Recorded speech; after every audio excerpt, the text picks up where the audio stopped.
C'est l'un des défis du déconfinement. Comment organiser la reprise du travail des salariés qui vont utiliser de nouveau les transports en commun? Direction Toulouse, où l'on retrouve tout de suite Ben Barnier. Bonjour Ben, comment ça va se passer concrètement à partir de lundi prochain, quand on prendra le train, le bus ou le métro?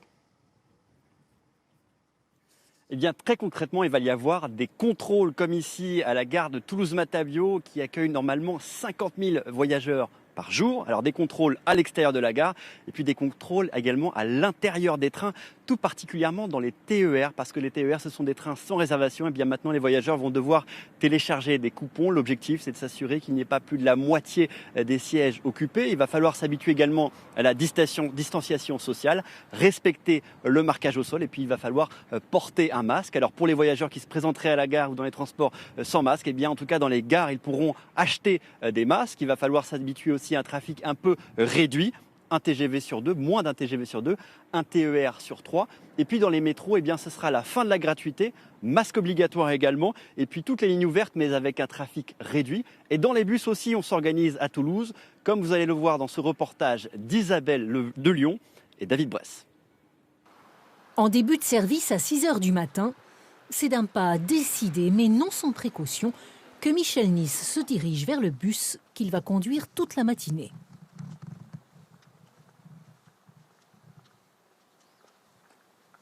Alors l'ouverture de bus se fait comme ceci.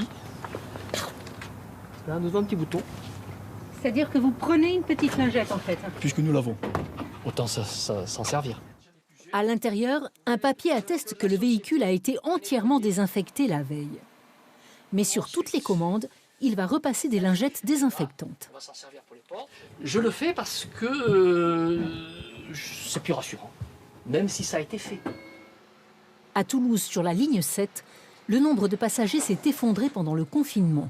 1500 voyageurs par jour contre 10 000 habituellement. Mais pour ceux qui prennent le bus, c'est un service essentiel. Ils étaient toujours présents et en plus j'ai travaillé pendant le confinement, donc c'est très important.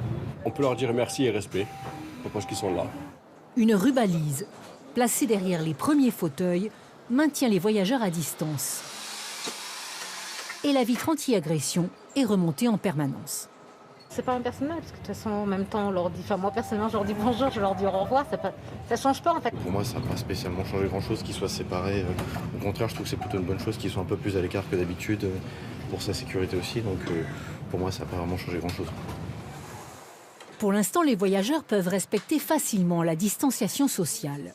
Mais lundi, ils seront plus nombreux. Les gens, ils vont monter, ils feront attention, ils se le diront entre eux.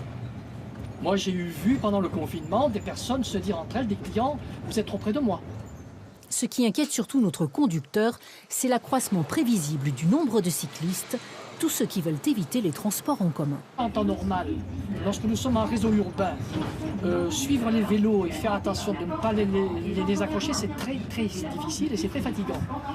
À partir de la semaine prochaine, je pense que ça le sera un peu plus.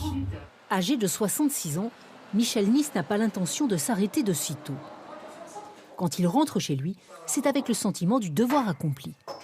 Le transport en commun est un service public. Donc forcément, on va au contact des gens, mais en respectant la distanciation. Donc on fait un travail public. Et ça, je dirais qu'on n'a pas le choix. À Toulouse, dès lundi, le trafic va remonter progressivement en puissance pour s'adapter au déconfinement. Passionnés des transports ou simples curieux, venez découvrir notre chaîne YouTube Transport Toulouse.